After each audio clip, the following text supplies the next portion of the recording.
Suka sholat kalian? Suka? Oke. Itu sholatmu diterima gak sama Allah apa tidak?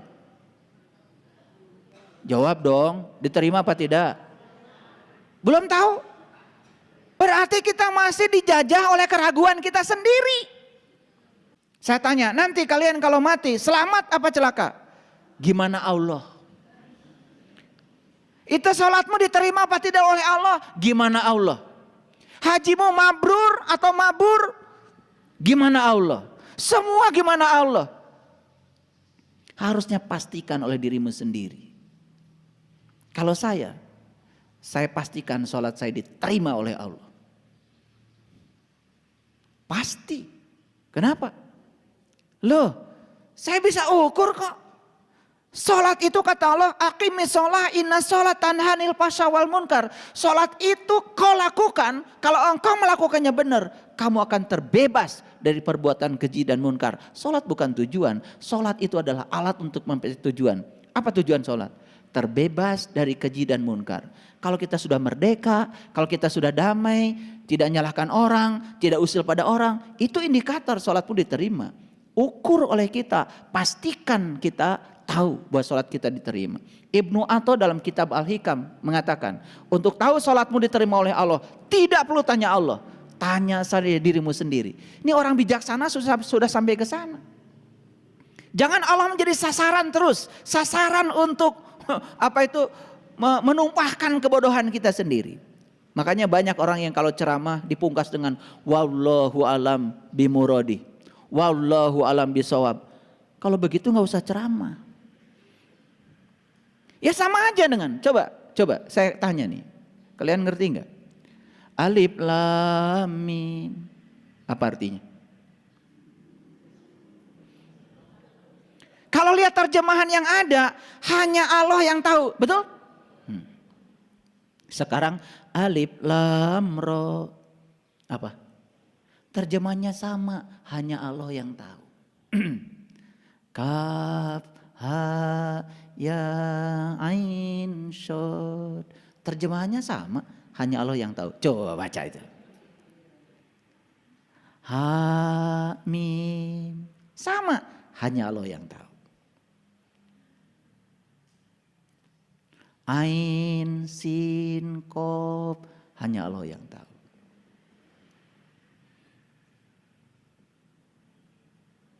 Arabnya beda-beda tapi Indonesianya sama, hanya Allah yang tahu. Dan semua kita sepakat untuk menerima itu tanpa pikiran yang cerdas. Sekarang saya akan mengajak berpikir sedikit aja, nggak usah pintar-pintar. Lihat semuanya ke sini. Quran ini petunjuk bukan? Buat siapa? Buat manusia. Dari siapa? Dari Allah. Nah, Quran ini ibarat rambu-rambu lalu lintas. Petunjuk. Persis seperti rambu-rambu lalu lintas. Siapa yang bikin rambu lalu lintas? Polisi bukan? Polisi yang bikin. Siapa yang menggunakan? Pengendara bukan? Makanya harus lulus SIM-nya. Makanya di tes itu lulus SIM, pasti ada ujian. Rambu ini maksudnya apa? Rambu ini maksudnya apa? Rambu ini maksudnya apa? Makanya yang lulus tes SIM-nya nyogok, pasti ditilang. Lihat saya semuanya. Kalau itu rambu, kita nggak ngerti, boleh tanya nggak sama polisi? Pak polisi, rambu ini maksudnya apa? Kok tanya saya? Kan Bapak yang bikin. Loh kok kamu tanya? Biar saya ngerti, supaya saya tidak salah jalan. Baik, kata polisi. Apa jawaban polisi? Hanya polisi yang tahu.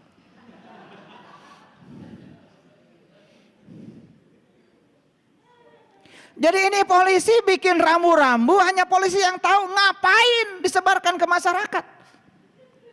Allah bikin alif lam mim, alif lam ro dan lain sebagainya, hanya dia yang tahu. Ngapain disampaikan pada Rasulullah?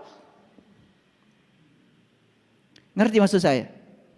Biar pusing kalian. Habis ini kalian kan akan mikir.